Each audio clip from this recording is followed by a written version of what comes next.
What is going on, everybody? Welcome back to another episode of The Final Whistle, episode 10. Episode 10. We've made it through 10 episodes. Whoever stuck with us through 10 episodes, appreciate it. Danny Erb, my guy over here, Nathan Osler, and boring episode today. Not a lot is going on in the sports world. We were talking about it before we started. Like, what the hell do we even talk about besides doing our usual? Let's just talk about every game, pick our winners and losers. It's kind of getting repetitive, but we're trying to figure it out. But biggest story in the NFL right now or in sports is Davante Adams, who requested a trade live on our last episode. So we kind of break news around here. Okay, so if you're curious about ESPN, no, Final Whistle from 4 to 5 usually. Today was 3 because Nate has to go call a game. I have prior commitments. And yeah, we are your premier news outlet now after breaking that Davante Adams trade live on air, by the way. Davante Adams, wake up today. I rise up out of bed, not gonna lie, 2 p.m. Some may say that's bad. I'm gonna say I enjoy my sleep. Woke up 2 p.m., check my phone. What's going on? Oh, Davante Adams is putting on his Instagram story Edgar Allan Poe. And for all of you who don't know what that means, Edgar Allan Poe wrote a little poem, shout out English class, like sophomore year, a little poem called The Raven. There's a team in the NFL called the Baltimore Ravens, and they have 3 mascots, Edgar, Allan, and Poe. Uh-oh.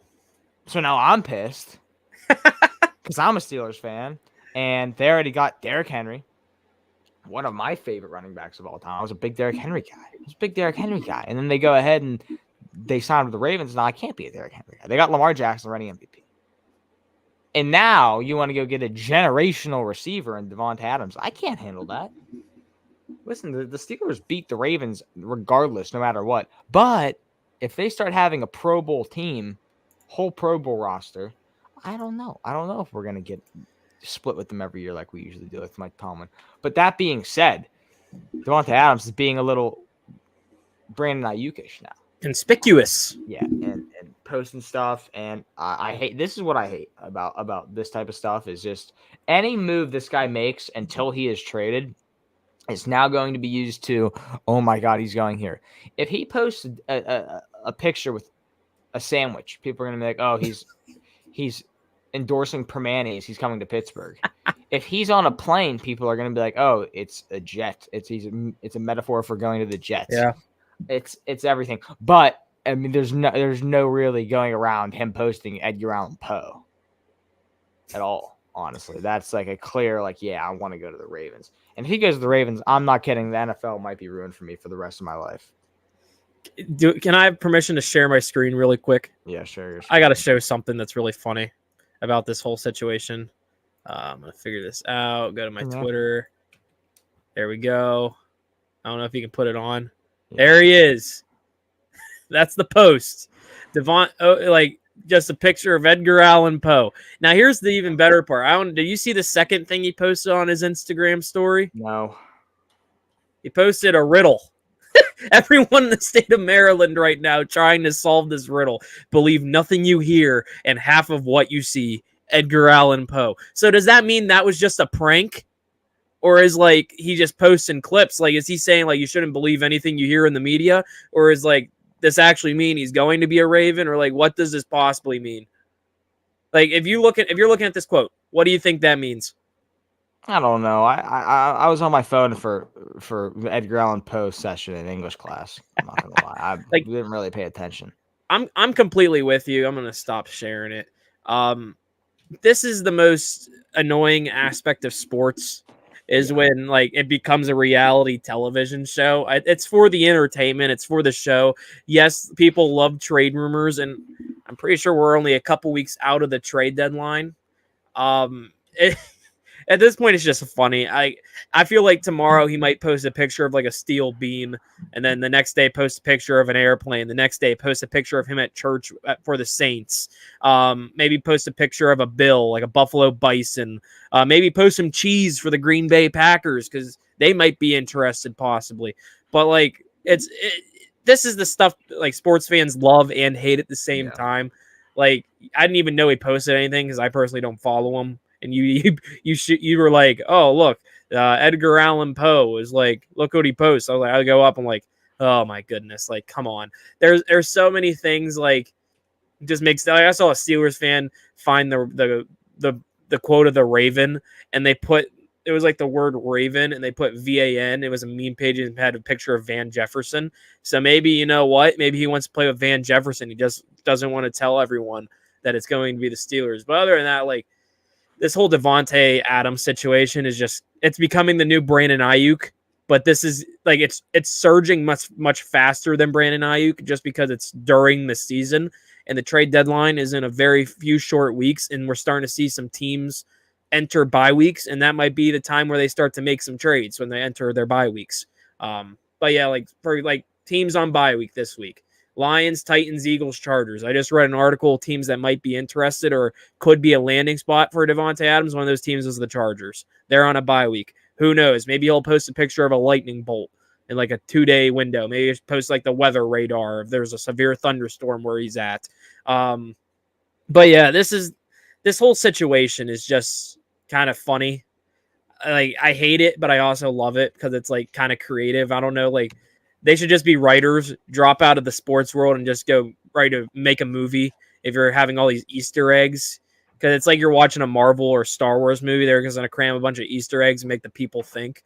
And that's kind of how sports fans are. Like they dig in for everything. Like during the whole Brandon Ayuk saga, there was so much stuff saying like, oh, Mike Tomlin, he has connections with Mike Tomlin. Brandon Ayuk looks just like Mike Tomlin. If you look at the photos, he's going to be a Pittsburgh Steeler. And what happened? He's still in the 49ers. They just kind of just draw it out. But yeah, like that's my take on the whole Edgar Allan Poe thing. I think it's funny, but at the same time, it's like I really don't want to waste my time wondering and conspiring and being like, he's going to be a Raven. If it does happen, I'm going to be very upset as a Steelers fan. But like, I'll give props to the Ravens on making the moves because I think them or the Bills, maybe the Texans, are the best team that maybe has the best odds to throw in the Bengals in the AFC. So the Ravens are clearly, if they're doing this, trying to build around Lamar Jackson, give him a deep threat weapon besides Zay Flowers possibly that he can throw to. So, yeah, I'll throw it back to you. Would be very nice for the Ravens, but I don't want to see that at all. I never want to see the Ravens succeed. That's the only time I think I'm going to be biased Steelers-wise on this podcast is not even about the Steelers. It's about like teams I hate. You know what I mean? Like I would rather be biased and talk about how much I hate the Browns, Bengals, Ravens. But I'll talk bad on the Steelers. I don't care. But I can't see the Ravens succeed. I just can't. I'm not allowed to. It's in my veins, honestly. Like whenever we get in the NBA, you'll never hear me talk good about the 76ers ever. It won't happen. Raptors, I'll rip them to shreds. But yeah, this can't happen. This can't happen. I'll go into hibernation. You'll never hear from me again. No, never. Honestly, I don't think he's coming to Pittsburgh at all. I don't even think that's in the cards. To be honest, I think it's Jets, Saints.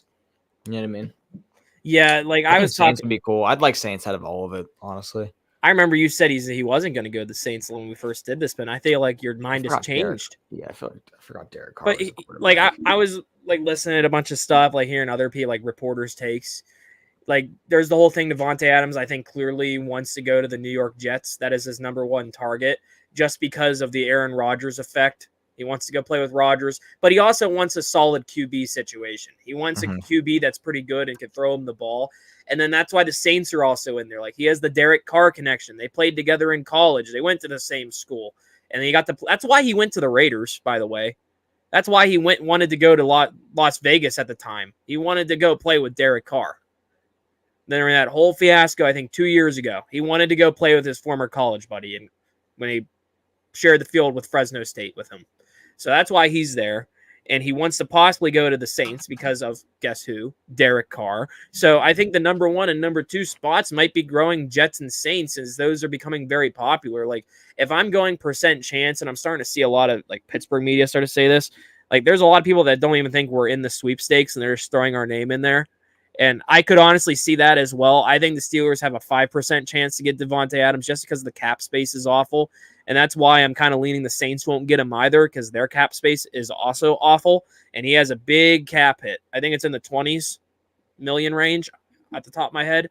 The Yeah. Jets could probably make it work, but like I think the Jets are more inclined to get him because if the Jets suck this year, their coach and GM are gone. I am not a fan of that head coach for the New York Jets. I think he's an awful head coach. Yeah. I am not a fan of him. I think he's just hoping Aaron Rodgers can carry that team to the playoffs. I think if the Jets don't make the playoffs, both the GM and the coach are gone. I've been hearing that take a lot, and I'm going to reiterate that and agree with many people in the media field that those guys are in trouble if they don't do anything this season. And I think that's why they're going to go out and try to get a Davante Adams to try to show, oh, we're actually going to be legit. And I heard this take as well. Like, if you're going out, why not go out with a bang and leave the next regime with no draft picks? Try to give them like you want to look good on your way out, I guess. So like you could screw over the next coach, next GM, and just trade away their future for Davante Adams if you feel that way about your organization. But like, I think the Jets are number one personally, just because of the Rodgers connection, the urgency that organization has to make the playoffs. I think the Saints are a top three. Honestly, with this Edgar Allan Poe stuff, as much as I hate it, the Ravens might be up there. I think the Ravens are due to make a splash. They just did it with Derrick Henry, and I think they need more wide receiving weapons because they haven't been using Mark Andrews. It's been Isaiah Likely and Zay Flowers basically this season. Yeah. I think they need another wide receiver. Until, like, they're going to get Mark Andrews involved more, I would hope. But I think they need another wide receiver, even though that team's already really, really good. For sure. But if you want to take down the Kansas City Chiefs, which I think the Ravens, Bills, and Texans might have the best chance to do in the playoffs, you need more weapons. You need more star power. And the Ravens by far have the most star power out of those teams. And I think they're going to try to add more. So if I'm given a top three, I know I gave a different top three in the last when we posted the clip. I said Jets, Steelers, Commanders.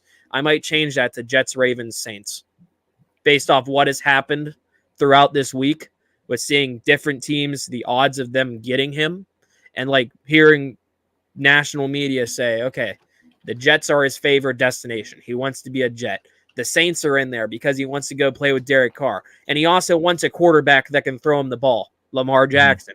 I don't think he wants to go, like, the Steelers might be in there, but, like, if you had the option to play with, and I'll even throw the Commanders in this situation. If you're Davante Adams, would you rather play for either a guy like Aaron Rodgers, Derek Carr, or Lamar Jackson, or would you rather go try it with a Jaden Daniels or a combo of Justin Fields and Russell Wilson? Yeah. You want to play with the solid QB room that has the experience and has a proven track record like an Aaron Rodgers or Lamar Jackson. And honestly, possibly a Derek Carr you could throw in there as well. Yeah, I don't think it's crazy to say Derek Carr, but yeah, I like this, to be honest. I think it will be fun for whatever happens as long as it's not the Baltimore Ravens. I don't know if I see the Jets happening just because like he kind of left on bad terms with Rodgers. You know what I mean? If I was a quarterback and you wanted to leave me so bad to go to someone else, like when he went to the Raiders, I'd be like, all right, bro, like I don't want you back. Mm-hmm. But I mean, obviously Rodgers is desperate, but Rodgers hasn't even been playing well at the Jets. He's been playing bad, honestly. And I think that Derek Carr has straight up been playing better football than Aaron Rodgers. And I think the Saints have a better chance to win with Davante Adams than the Jets do with him personally, just because I feel like that is just a more well-rounded team with Adams on it. Honestly, that's fair. I agree, and I think the Jets. I'm throwing them in this not just because of the whole they're his best fit. He wants to go there. Mm-hmm. It's the urgency. I could see their GM just being like F it. We're throwing all the picks you want. We're going to overpay for him because we're in do or die mode right now. And the Jets are known to always jet. They're always known to fail. And they're one of the most, I think, laughable teams you could ever like make fun of. Both New York franchises, honestly. But like the Jets are the team that's probably closer to maybe making the playoffs than the Giants. And they need to make a jump. They need more talent. They already have Garrett Wilson. And I think he's now in year 3, if I'm not mistaken. Mm-hmm. If you add Davante Adams to him, I think that's a core that could maybe get them on the par of a top threat in the AFC East. I don't think they win it, but like because Josh Allen's still Josh Allen, and we're seeing a really good Josh Allen through these first 4 games.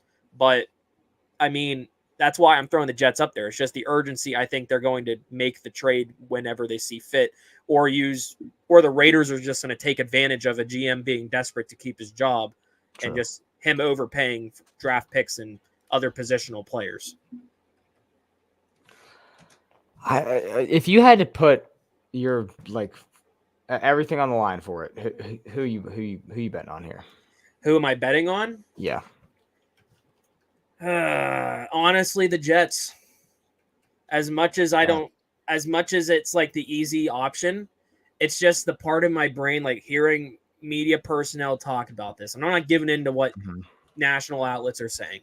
Just hearing a bunch of fans' takes, it's just the mood in New York seems desperate right now. Yeah. And it's like a coach and a GM, both on the hot seat. I would hope so, because they've both been there a good bit. And I think if the Jets don't get Davante Adams and they do not make the playoffs, I think both are gone. I think if they finish subpar, they're both gone. I think the Raiders could get the best offer from the New York Jets as well, because I think they're going to be the team to overpay for a Davante Adams, especially on the aspect of maybe reuniting him with an Aaron Rodgers. I'm pretty sure he left the Packers anyway because of the money situation. I don't know if it was it. I don't think it was dealing with Aaron Rodgers or whatever. I think Rodgers might have been upset by it, but like if he clearly wants to go to the Jets from like supposedly personal like convictions for him, he clearly wants to go play with his former Packers QB. I think the Jets are going to do the best to make Rodgers happy as well while he's a New York Jet, because they want him to be that QB to lead them to the playoffs and maybe the Super Bowl eventually when he's there. Yeah. But to do that, you got to keep him happy, get some better weapons for him as well, because like it just can't be Garrett Wilson in my opinion. Like I would throw my money on the New York Jets, as much as it pains me as a Steelers fan to say that, because we also need a wide receiver. But like you said it before when I did like a wide receiver thing, he's not the greatest fit on the Steelers team. And thinking about it, he's not really a great fit, because they clearly want to go through George Pickens. That's their wide receiver one in the Steelers' opinion. And with the Steelers, if Davante Adams wants the ball, they're going to have to mold their offense into something different that isn't rushing the ball first. Because clearly it is gutty football through Najee Harris right now. That is what the Steelers are doing, the 3 yards a gain type of thing. So where would you put your money on if you're like a better? I'd say the Saints, honestly, but I just don't know if the Saints are willing to make that splash yet in anything, honestly. See, that is also fair, and it's like along the aspect of, are the Saints going to be willing to make the jump? Because now they started 2-0. Everyone was really high on the New Orleans Saints, and now they're in that portion of their schedule where it's very difficult. They just lost 2 in a row. They lost to the Eagles, and I forget who they lost to this past week. It might have been the Falcons, actually. Let me look that up really quick. I want to get this right. It was the Falcons. They lost 15-12 to the Eagles. The offense completely died, and then they lost 26-24 to the Falcons. They have the Chiefs coming up and the Bucs coming up. I said it a few weeks ago after they beat the Cowboys.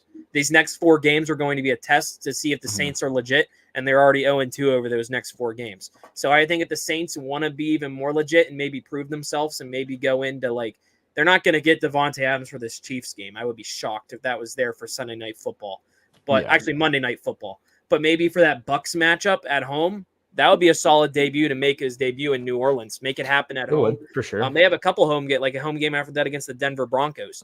But the New Orleans Saints, I think, are also a great opportunity for him. As much as it wasn't really on my radar, it's kind of like thinking is like, oh, the Derek Carr connection is like why he probably wants to go there. So you're going Saints. I'm going Jets. And both of them have his former QB. True. I think you have Derek Carr. I got him going back to Aaron Rodgers. But as long as he doesn't go to the Ravens, I'm fine. Like, it's something in the back of my head. The Ravens might be trying to make a splash. I mean, he's posting about Edgar Allan Poe. Yeah, I wasn't even thinking about the Ravens being a possible destination until seeing FanDuel and stuff saying the Ravens have solid odds to land a Davante Adams, and just thinking about it. But I don't know if we want to talk about this. This was a topic I didn't even tell you about, but I think it's something I want to talk about today because I was hearing a lot of I was listening to a local radio station here in Pittsburgh, and they made a good point. A certain running back we've both talked about, and I think a lot of the national Football League fans know a lot about by now is entering. He didn't get his 5th-year option. Can we talk about Najee Harris Sure. for a brief little bit? I don't know if you saw the clip. There was a clip going around. He was like supposedly flipping off Colts fans. Supposedly, there was like something that came out. Their players heard about it, and then Najee Harris went out in Indianapolis and put up a clunker of a game. 13 carries for 19 yards. He averaged 1.5 yards a carry. His longest rush was 5 yards. You and I have this conversation, I think, every year I've known you at least once. Is Najee Harris an overrated running back? If we did a tier list today, where would you rank Najee Harris? C. I agree. I'd put him in C. And like, there's the whole like Najee Harris has apologists for him. I was personally a big believer in Najee Harris, but like it's at the point where it's like he's kind of shows flashes. He shows a lot of flashes, but like it's just keeping it legit. Yeah. The whole thing is we've been waiting for someone to run Najee Harris like Derrick Henry. And now the first few games of the season, they were running him downhill like a downhill back. That ever since Jaylen Warren's got hurt, Najee Harris just hasn't been able to do it. So is Jaylen Warren the reason that Najee Harris was able to succeed the first 3 weeks? I don't know. I'm personally not done yet on Najee. I think the end of the season will tell. If, let's say, the Steelers were to get rid of him, I wouldn't be too upset. I mean, obviously, I'd be upset. I really do like Najee. But, I mean, again, he hasn't. When's the last time Najee's broke a big run? It's like literally never happened. Najee's never broke a run over like 20 yards and like had a house call. Like he's pretty slow. And it sucks because if you look at his combine, him and Derrick Henry had the same exact stats. They had the same 40, the same height, same weight. And Najee Harris just has the acceleration of me. I mean, it's not good. It's just not good. Now, when he gets moving, he can move, but he can't. And I know I've said it for a few years. They got to run him like Derrick Henry, downhill football. And they just don't do that a lot. And when they do, it works. He'll pick up 4 yards. But Naj just, I don't know. Yes. The last time Naj broke one was Ben's last game. Nevin just said that. It was Ben's last game against Cleveland. And he broke one where I was at that game. That's literally the only time he's broken like a pretty big run. And I mean, I want to freaking pull it up here. He just doesn't. He still looks slow. Can I bring something up to you? Yeah. While you look something up, I'm going to pose a question to you because this was a interesting one that I heard on the Sports Talk here, and I just wanted to ask you this question. So Najee Harris has a career. He's adding this year to it. He has 3,497 yards. He's hit 1,000 yards every year. Fine. He's a career like in 2021 he had 1,200, 2022 1,034, 2023 he added one to that, he had 1,035. Right now he's off to probably his slowest start. He's at 228 yards and he's only averaging 3.4 a carry, which is his lowest average of his career. Last year in 17 games he averaged 4.1, 3.8 in 2022, 3.9 in his rookie year. Now in 55 total games, including 4 this season, how many games of 100+ yards rushing has Najee Harris had? Do you think 100+ rushing? How many games in his career, through 55 career games of playing in the NFL, has Najee Harris eclipsed 100 yards? 0. 6 times. I'm honestly shocked. If Najee Harris, people think is going to be, if people want him to be a top running back in the NFL, like many people agree, like believe in him, which I understand the belief. Here's a list of his 100-yard rushing games.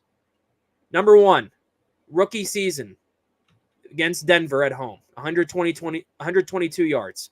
Number 2, home against Detroit, which was a tie. It was a tie game where Mason Rudolph came in. They tied the Detroit Lions, 105 yards. Number 3, I think was 103. Number 3 was the game against Cleveland. I think you're going to show. He had 188 yards. Number 4 at Baltimore, 111. Number 5 at Seattle, 122. And then I'm honestly shocked. I didn't think he had. And then his last one for 112 was, I think, the last game in Baltimore last year. So like 6 out of 55 for a guy that many think should be the top running back in the NFL is kind of kind of scary in my opinion. Let's see. So, Let's watch this run against the Browns. I mean, see how long it takes him to become fast? He is still so slow. That's the longest run I've ever seen him run. Like literally ever. It's pretty sad. and I completely get the whole like he doesn't get blocking and like the No, O he line gets blocking. stinks. I get it, but like the O line's gotten better in my opinion through the years for the Pittsburgh Steelers since he's got There's no here. hole. There's no hole. He needs Yeah. to be to the right. That's Derek Watt right there. This guy right here, number Yep. 44. That's Derek Watt right there. He needs to be on the right side of that hash by now. Right? Yep. Now a hole is created. He hits the hole, which is good, but it was his only option. Right here. They missed that tackle. Now Najee needs to be at least 5-yard separation. Look how slow. Yeah, they're Number right on him. 20 has already caught up to him. And I mean, it's just a bad defensive job by the DB right there. He's got to tackle him. He just gives up. Look, he gives up right there. He can make that tackle. What year Easily was could have this made that tackle. again? This was Ben's last game. So what was that, 2020?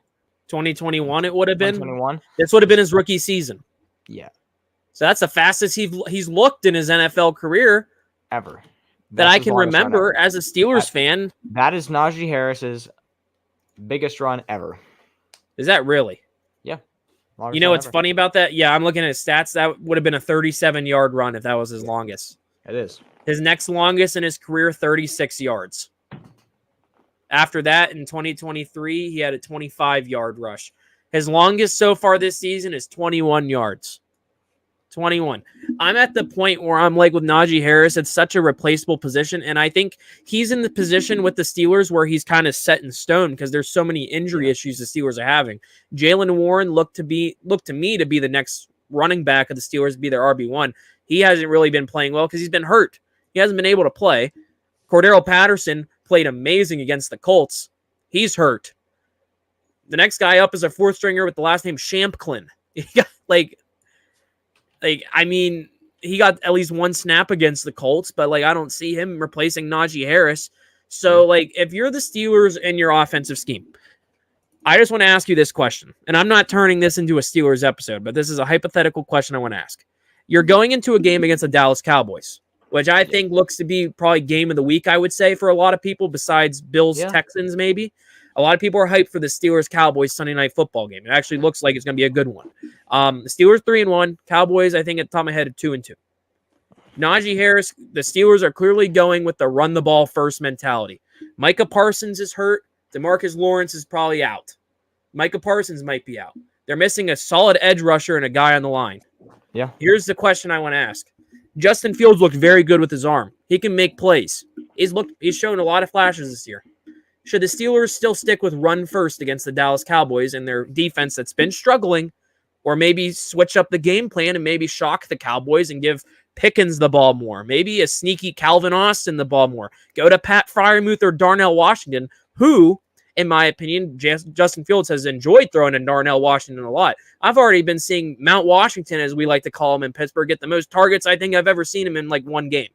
He also got a touchdown from Justin Fields. So if you're the Steelers and you're Mike Tomlin and Arthur Smith especially, are you modeling the game plan against the Cowboys to be Najee first, keep pounding the run game, or are you going to your wide receivers and trusting in Justin Fields' legs more than Najee Harris? I'll tell you what. I want to see this. Let me pull up a stat here. Justin Fields. I want to see this out of Justin Fields. Or did Justin Fields run the 40? Yeah, Justin Fields 40-yard dash time. Can you guess it? Probably in the 40-yard 4s. dash time. It's probably in the 4.2, 4.3. It is 4.4. Almost. Lamar Jackson's 40-yard dash time. 4.34. That's a tenth of a second off. Okay. Yeah. That is nothing. Why are we not having Justin Fields back here? Now I get it. This is not, we're trying to run Najee Harris like a power back. This is not what power backs are usually for. Why are we not doing read options? I have not seen one read option this year with Najee. And why? You know how dangerous that would be if you give it to Najee, you got a power back, you take it away, you got Justin Fields, who's elusive, who's the second fastest quarterback in the NFL right now behind Lamar Jackson, who is a tenth of a second faster than him. People like to forget that Justin Fields ran a 4.44 40, and Lamar Jackson ran a 4.34 40. They're pretty close speed wise, and I honestly think if you implemented the read option into this playbook, but that's just not Steeler football. And I think Mike Tomlin is a pretty strict coach to where if Arthur Smith came up to him and said, "Hey, I want to start doing read options," I think Mike Tomlin would be like, "That's just not the Steelers' way," which is a little level-headed. And I just think it can be good for the Steelers, and I would definitely like to see it. I'm at the point with this, like you said, the read option they never use. Like Najee Harris, power back. We saw that in the first game of the season against the Falcons. We were both praising him. Yeah. I remember you saying, like, you actually saw a Steelers offense with Najee Harris lined up behind the quarterback more so than right next to him. Mm-hmm. They were going power formation, and they were keep going right up the middle. But now we're seeing the Najee Harris we know and love. It's averaging like a yard a carry at points. Yeah. And I want to ask you this question. So it's such a replaceable position. Running back, like the Najee Harris pick, I would not call a draft bust at the time. It's not a bust. He gave you 3 1,000-yard seasons and going on probably a fourth. He's more than likely usually going to heat up after the bye week like always. But at the same time, they're going to be facing some pretty tough defenses the rest of the season. Mm-hmm. We're at the point with a replaceable position. Jaylen Warren injured. He's a big question mark that I was expecting a big year out of him. Cordarrelle Patterson probably won't be here next year. I wouldn't think so. Other than that, like you're probably looking at the draft, probably. And here's a list of the top guys. You got Ollie Gordon II from Oklahoma State. He's a popular one. Jonah Coleman, Washington. Ja'Cory Krosky Merritt from Arizona. Quinshawn Judkins of Ohio State. And Ashawn Jainty of Boise State. Those are the 5 best running back prospects right now. If you're the Steelers, I'm looking at maybe getting one of those in round 2, round 3. Because they're more than likely going to drop. There's not a lot of running backs taken in the first round of an NFL draft. Yeah. And maybe you use your first round pick to keep solidifying the O-line. They did that with Fautanu. They did that with Broderick Jones, who's been iffy. And, I mean, Fautanu's already out, so Broderick Jones is kind of there all season. And then they did it with Zach Frazier, who's been a great center, but like some of these snaps are very frustrating. And I think Zach Frazier is going to be a future like all-pro center with all this hype he's been given from like national voters and stuff. And people are saying he's going to be a future Pro Bowler. And his blocking has been stellar. It's just the random snaps that just make no sense. It's at least once a game him and Justin Fields can't connect. But if you're the Pittsburgh Steelers, once a game too many. Yeah, like I think if you're the Pittsburgh Steelers, you're in a situation where people are blaming it on your O-line. At some points, you got to throw the blame on the running back, I would think, because there's been a lot of times, and we're both watching the games. Steelers fans are watching games, and fans of teams playing the Steelers are watching these games and watching Najee Harris have a wide open hole, and he goes straight into the line. He could just cut to the left or right. We saw it in that one clip you shown. Even though he didn't show a lot of speed on going to the outside, he can easily get around the outside because of his size. He can probably get a good stiff arm in there as well to get around defenders. He just doesn't show it until like middle or late of the season. It's very frustrating to watch. And it's a question to pose if you were like the Pittsburgh Steelers front office is, this was supposed to be a prove-it year for Najee Harris. And right now, he's not proven that much. Like you're averaging 3.4 a carry, 228 yards through 4 games, 68 attempts and no touchdowns. Not even a reception touchdown so far. Like, the guy with the most rushing touchdown on the team, I think, is Justin Fields. Darnell Washington has more. Jared Goff has more receiving touchdowns than Najee Harris has any touchdowns this season. That's just a funny stat to just bring up. But, like, that's like a spiel I want to do on Najee Harris really quick. Because I think it's at the time where maybe the Steelers might look into trading him for maybe draft capital. Or maybe when Jaylen Warren gets healthy, who knows. But yeah, so I don't know if you have any closing remarks about Najee. I just wanted to bring that up. I thought it was worth the talk. Yeah, I think it's a pretty good conversation about Najee, and I mean he's been a little lackluster, just for sure, for sure. That's not So, ridiculous to say that. so what do we want to move on to? You have We can anything? let's do our weekly predictions. Yeah, let's do some. Go through the slate, then wrap it up. Yeah, this is a 35 shorter minutes. show today. We had a game last night. I know you said you didn't really watch it. I guess I want to talk about it really quick. Yeah, I watched it. I just wasn't keen. I wasn't dialed into it. Yeah, that's fair. I was dialed into it towards the end of the game. I Sure. thought this was a very good football game, though. Falcons won at 36-30. Kirk Cousins will probably be in my winners of the week when we do it. 509 passing yards, 4 touchdowns, and a pick. He looked really good. Baker Mayfield also looked good, 180 for 3 touchdowns. My guy. But, like, at the same time, this Falcons offense was resilient. Drake London, he might be on my winners of the week, too. I don't know if you saw his stat line. 12 receptions, 154 yards, and a touchdown. Darnell Mooney, who had a very big drop that might have forced the Bucs to maybe win the game, but they got the ball right back on a pick, and he had 9 for 105 and 2 touchdowns. Kyle Pitts has looked better with Kirk Cousins, in my opinion. He went 7 of 88. He's getting more targets every game, and I think this was the quarterback that they've wanted to get Kyle Pitts the ball. Like, I remember talking to you about that. Kyle Pitts, I think, will thrive this season. I think this is the year he finally got a QB to throw him something. Like, in the past, he's had Marcus Mariota and Desmond Ridder. There might have been other guys at the top of my head, but, like, you have Kirk Cousins now. You should be able to put up way better numbers. But, yeah, like, Bijan, I guess, okay. Rachaad White for the Tampa Bay Bucs, okay game. Like, Mike Evans, as always, 2 touchdowns. Chris Godwin had 64 yards. I mean, it was a great football game.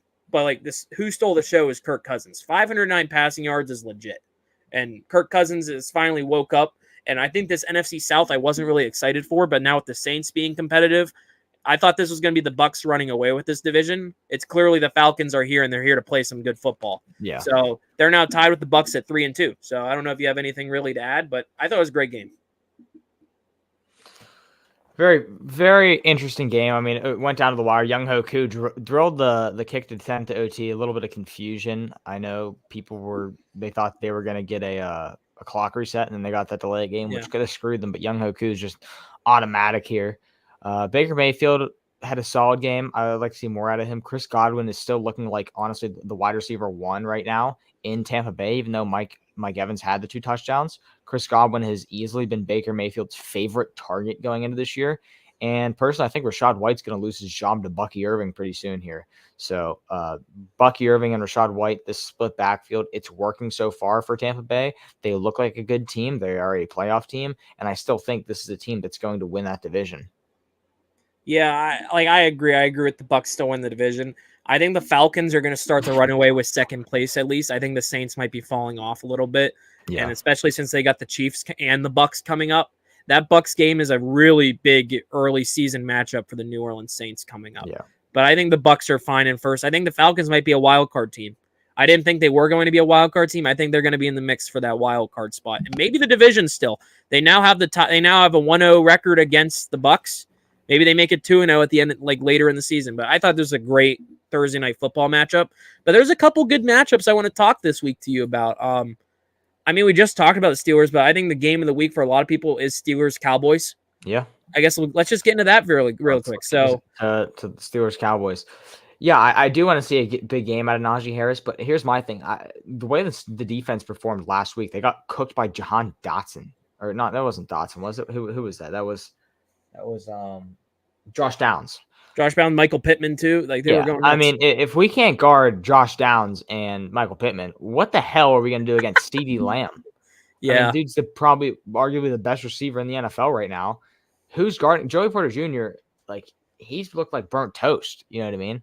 So, we got to dial in on him. But I don't know Micah Parsons' status yet coming into this week. Is he good to go? I think is he here? He's like a questionable guy. Like he's not currently on their injury report, but he's the big question mark. I know DeMarcus Lawrence is on the IR. The guys on the Cowboys that are questionable are Trayvon Diggs, a corner. That's a big one. Ryan Flournoy, a wide receiver. Ezekiel Elliott, their running back, and Kalen Carson, another corner. So I'm looking at Trayvon Diggs, though, to be the big questionable for the Cowboys this week. I'll tell you what, dude. Steelers just need another receiver. Yep.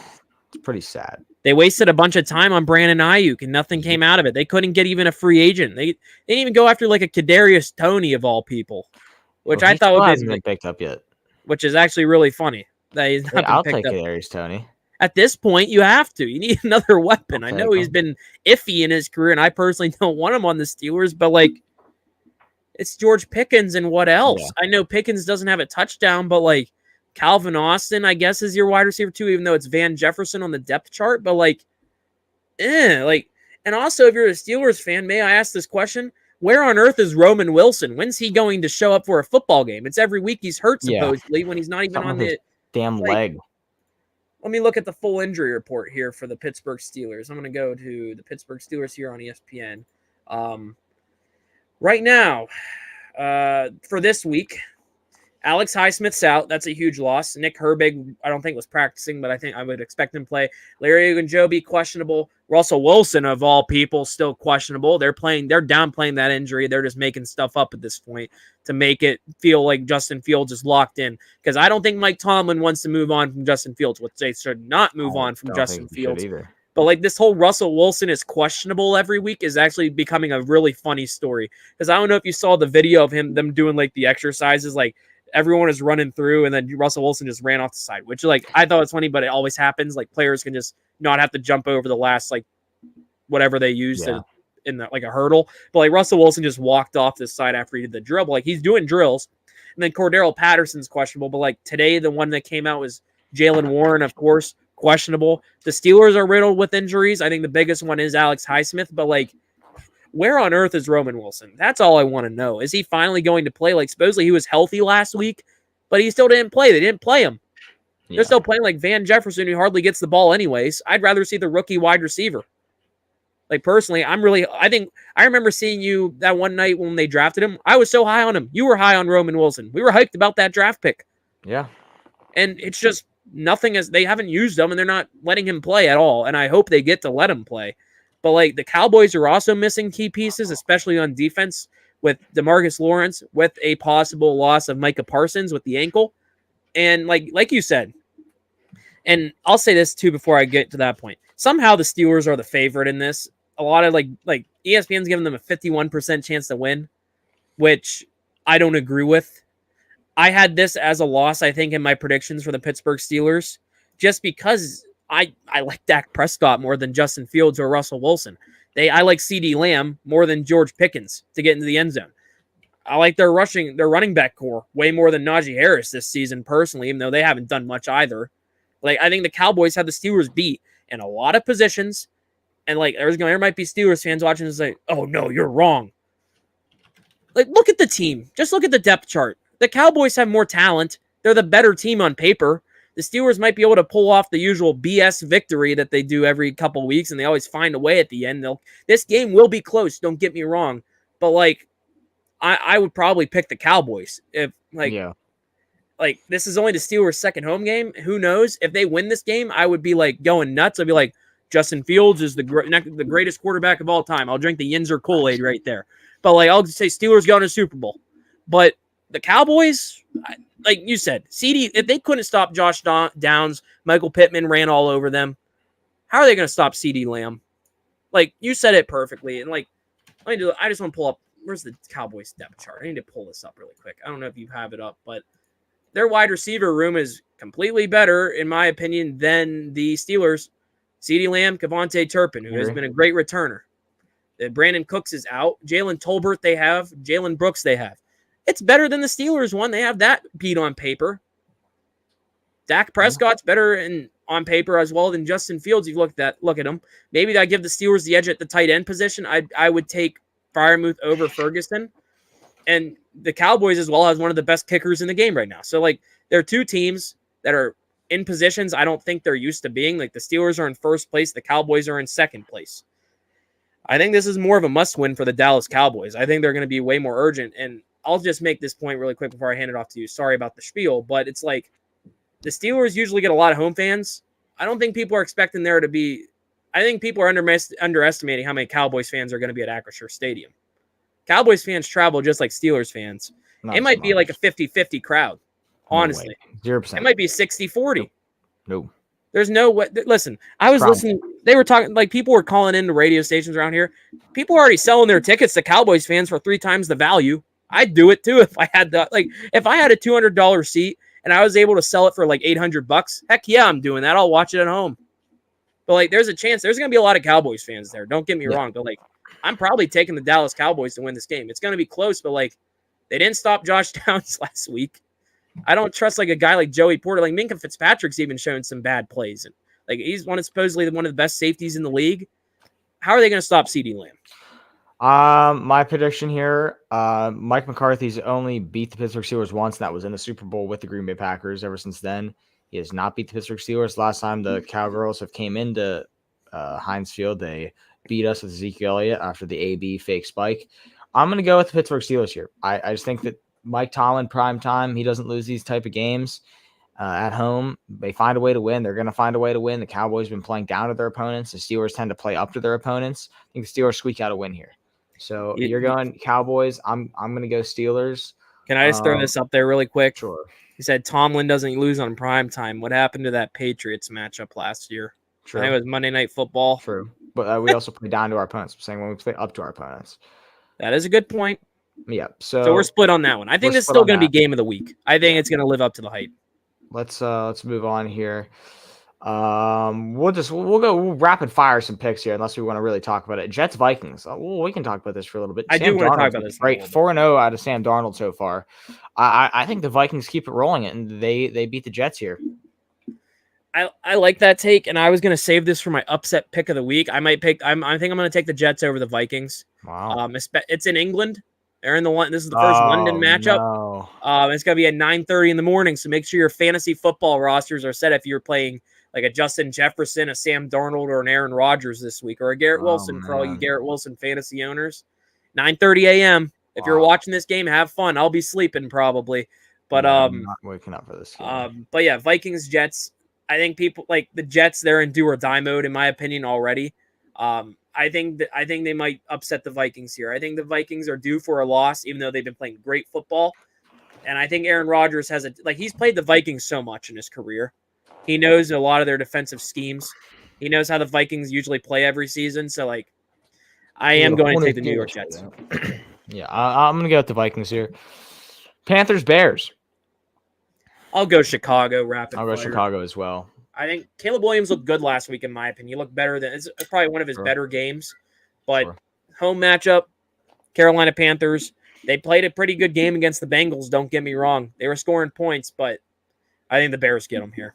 I'm going to go with the Bears as well. Given the Bears 4 points, you think Bears cover the spread? 4? Sure. I'll go with that as well. Ravens Bengals.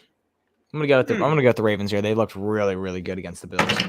It's in Cincinnati. Cincinnati has not played well at home. They're already 0-2. They lost. They got murdered by Commanders. Lost to the Patriots. I don't want to say it's an upset, but the Bengals are in need for wins. It's do or die, I think, already this season. I don't think the Bengals want to go 1-4. Call me crazy. I'm gonna stick with Joe Burrow. I think Jamar Chase has been getting hot these past few weeks. The Ravens have as well been playing some close games until this Bills matchup. They had a really close game against the Cowboys. This team also lost to the Raiders as well. Played really close game with the Chiefs. The Bengals are better, in my opinion, than the Raiders. And the Bengals played a really close game against the Kansas City Chiefs. And by the way, who beat the Baltimore Ravens. Using that logic, I'm going to say the Bengals might beat the Ravens this week. I think the Bengals, they're going to be playing must-win football the rest of the season, especially in this first quarter. So they do not want to go 1-4. I'd rather them be 2-3. I got Ravens by a touchdown. That's all fair. right, Dolphins Patriots. Ugh. Awful football game. Bad game to watch. I guess I'll pick the Dolphins. They need a win. They also need a quarterback that's not like Tyler Huntley or Skylar Thompson. They need someone better, like ASAP. Yeah. I'm going to go Miami. I'm going to go New England here. New England, okay. Yeah, Miami's look just so bad. Next game, Commanders-Browns. I'm going to go with the Commanders here. Jaden Daniels is looking so good, and I'm a big Jaden Daniels fan. Yeah. So we're going to go with Jaden Daniels. I hate the Browns. I love seeing Deshaun Watson's downfall. Front runner for Pack Watch of the Week every week. So, yep. I as well am going to take the Washington Commanders, and looking at this from an AFC North aspect, if the Commanders beat the Browns, they would have beat the Bengals and the Browns. So they'll have a tiebreaker. Well, the Steelers and Ravens, it's up to them for those late season tiebreakers when they play the Commanders, because they would probably own them against the Browns. They lose this week, and they already own them against the Bengals, against those head-to-heads. But I am as well going to take the Washington Commanders here. Jane Daniels has looked amazing. I think quarterback-wise, he's a front runner for Rookie of the Year out of the quarterbacks. But like Malik Neighbors has also looked very well as well. So I am going to take the Commanders. Colts Jags. I think the Jags win this one. 0-4 Jags, desperate for a win. Colts have looked shaky. Anthony Richardson I don't know if he's playing or not. If it's Joe Flacco, they think they might even have a better chance the way Richardson's been playing. So I'm gonna go with the Jags here. They just absolutely need a win. It's a division opponent. I'm gonna go with the Jaguars here. Trevor Lawrence needs it bad. They all need it bad. I think I've been preaching this on the show for the last couple days, especially the last one. If the Jaguars lose this and go 0-5, Doug Peterson has to go. This team's going to be playing for their coach, I think, this week. The Jaguars are much better on paper than what they think. Mm-hmm. The Jaguars are much better than people think. They're playing awful football right now. Especially, I've been very underwhelmed by Trevor Lawrence, personally. I think he needs to step it up. Brian Thomas Jr., as many people know, I'm really high on him. He's been stepping it up into that solid WR1 role as a rookie, by the way. I think the Jaguars win this game just because of the quarterback questions, and we all know Joe Flacco. He wins games. He did it with the Browns, and he beat the Steelers last week. But the Jaguars, they're in desperation mode, and I think they're playing for their head coach this week, as Doug Peterson knows his job might be on the line. If you're placing money on a coach to be fired first, this is the coach. This is the team that's probably going to move on first, and they need to start winning games. You cannot go 0-5 to start the season and expect to at least maybe win out and go 11-5. You can't.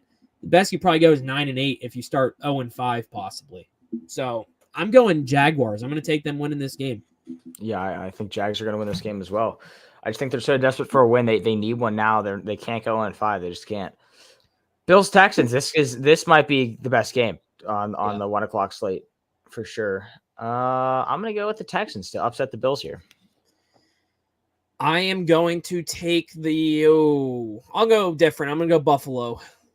The Texans at home, they are 2-0, but the Bills just got destroyed their last matchup. I think they're out for vengeance to prove themselves. They had a tough Ravens team. They got murdered, but now they're playing a tough Texans team. So I think this is going to be a possible playoff matchup down the road. I think both these teams are going to win their divisions, in my opinion, but I'm going to take Buffalo. I think it's going to be a very high-scoring, close game. And this with Steelers and Cowboys are probably your games of the week to watch out for if you're looking for a good game to watch. But this game could end up being one of those really high-scoring thrillers that become a classic, like that Chiefs-Rams game a couple years ago. Mm-hmm. I think Josh Allen and C.J. Stroud are going to put on a show this week. I can see this being 35-34 type of game, but I'm going to take Buffalo.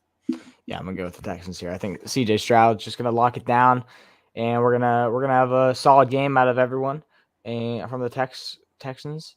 Raiders Broncos. Horrible game. One of the worst I've ever watched. I'm going to go with the Broncos here. I'm going to go with Bo Nix and the guys to beat the Raiders. No Devontae Adams. Zamir White is just a horrible option at running back. 49 carries for 152 yards so far in this year. He sucks. He's terrible. He's no good. Down and dirty. Terrible. I hate him. And, Broncos by 90. Broncos are on a 2-game winning streak, and I can't believe I'm saying this. They're going to win 3 in a row.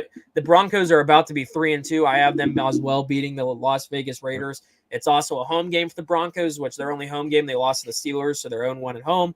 I think they go to 3-2. I think it's a shocker. I think a lot of people were not expecting the Broncos to be 3-2 possibly, or at least 2-2 at this point. Cardinals, Niners. I'm going to go with the Niners here. Cardinals looked kind of bad last week. Pretty bad loss. They're 1-3. Thought they were going to be better than this. They're not. Jordan Mason's been killing it. I think we're going to have a big game out of Jordan Mason. And I'm going to roll with the Niners here by a lot. I'm going to agree with you. I've told you so many times, I'm high on the Cardinals. I think they're better than people think, but they haven't been looking as good as what I thought they were going to look. Kyler Murray's shown a lot of flashes. Don't get me wrong, but it's the defense that scares me more so than the offense. Yeah. I think the Cardinals are still a year away. I think they're going to be able to sneak out some wins, but I'm going to say this is probably one of my locks. If I have a lock of the week, it's probably the Niners over the Cardinals. Yeah. Jordan Mason, like you said, he's looked very good. Sure. Next game, Packers-Rams. I'm going to go with the Packers here to beat the Rams. Jordan Love is back. He looked shaky in his first week back from injury, but it's still Jordan Love at the end of the day, and he's a very good NFL quarterback. I think the Packers are lucky to be 2-2, and now they can get the ball rolling on their schedule. I'm going to go with the Packers by a decent amount here. They're laying 3 to the Packers. I'll take 3. I'll take -3 Packers here. Call me crazy here. I'm as well going to take an upset. I'm going to take the Rams over the Packers. I think this is going to be a classic Matthew Stafford game. Sean McVay and Matthew Stafford will make these games happen. Packers had a nice comeback last week against the Vikings, but their defense looked a little shaky against Sam Darnold. But Matthew Stafford has experience playing the Green Bay Packers. He knows how to play the Green Bay Packers. And yeah, so I get the rosters are way better on the Packers side of things, but the way their defense looked, I don't know. I think the Rams need a win ASAP. They're 1-3. I do not think the Rams want to get 1-4 right now, personally, especially since Cooper Kupp will probably be back soon, I would hope. And maybe Nakua as well in a couple weeks. I think they need to get some wins for those guys. I think this is going to be an upset of the week for me. I'm taking the Rams over the Packers. All right, Giants-Seahawks. This is a game that I think is going to be a pretty good one. I'm a big Seahawks guy this year. I'm very high on them. I think the Seahawks are going to win this one by a lot. Seahawks are favored by 7 points here in Seattle. Home team always gets 3 points, so I'm still going to lay the 7 for Seattle. I think that they're going to win this one. Seattle's looked very good so far, so give me the Seahawks here by I'll say about 14 points. I'm very tempted to take the upset, but I'm not going to. I'm going to take the Seattle Seahawks, especially at home. It's a very tough place to play. The way the Giants are playing, there's probably going to be some firings at the end of the year, probably their head coach. Sure. I would think their GM as well. Daniel Jones has kind of looked better these last few weeks as well, previous than the first 2. He's kind of woken up a little bit, especially in their win. He looked pretty good. In the one loss, I even put when we did a winners losers, he didn't even look that bad. He wasn't even to blame, in my opinion. Blake Neighbors has looked very good. The Giants' offense has shown flashes. They just can't get it done. It usually results in field goals. I think they could have that type of game this week. It's just a lot of field goals, maybe one time in the end zone. But I think the Seahawks win it pretty comfortably. Sure. All right, final game on the slate, Monday Night Football, Chiefs, Saints. I'm going to go with the New Orleans Saints here. In Arrowhead, they're going to come in, no Rashee Rice. So I think that the Chiefs are going to get shocked here. Mahomes doesn't have any weapons anymore. We thought this is the year Mahomes is going to have the most weapons he ever had. Nope. He has the least amount of weapons he's ever had. Xavier Worthy is going to be his only target. I think that the Saints are going to sneak a win out of Arrowhead here. Call me crazy. Oh, this is a tough one just because I'm pretty sure we're going to see the revival of Travis Kelce this week. They're going to have to throw to Travis Kelce more than they have. They don't have any wide receivers right now. It's just Xavier Worthy and Juju Smith-Schuster at the top of my head that are going to be the guys that Mahomes is throwing to.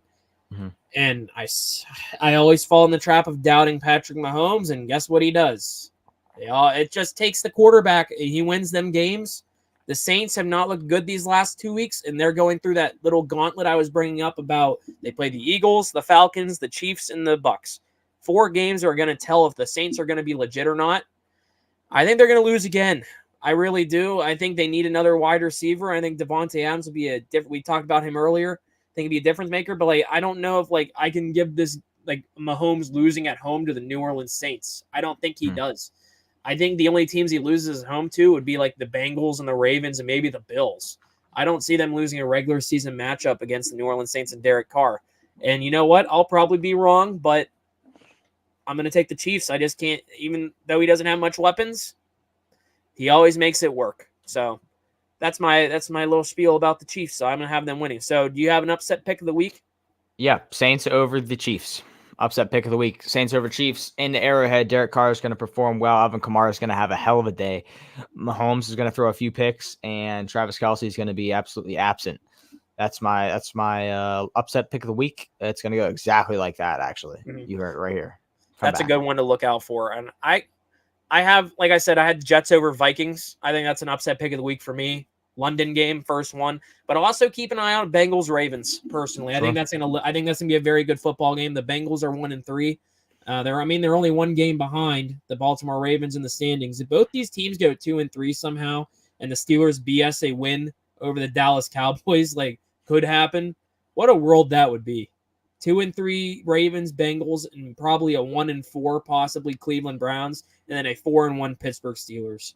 How about like the Yinzers would be going nuts? But like that's my big upset though. I have Jets over Vikings, and then maybe Bengals over Ravens. But like my lock upset, I'm gonna go with if we're doing that, Jets Vikings. Sure. All right. Well, we just went through the slate. We covered Adams, covered Najee Harris. I think that's gonna be it for this episode. It's a little bit of a shorter episode. Sure. Here's a question before we go. Do you have a lock? Like, are you a for sure like this Lock team's winning? Like if I gave kind of one with the 49ers Cardinals. I like the 49ers in this matchup. Lock of the week, Niners. Niners, we're both going Niners Cardinals. Okay, I agree. I like that. Yep. Well, shorter episode today. Only an hour. Last few times we were like an hour and a half, but still a good episode regardless. We'll be back on Tuesday. Yep. For everyone. So yeah, we'll see you guys then with our winners and losers of the weeks and our game recaps. But until then, thank you all for tuning in, and we will see you guys next time.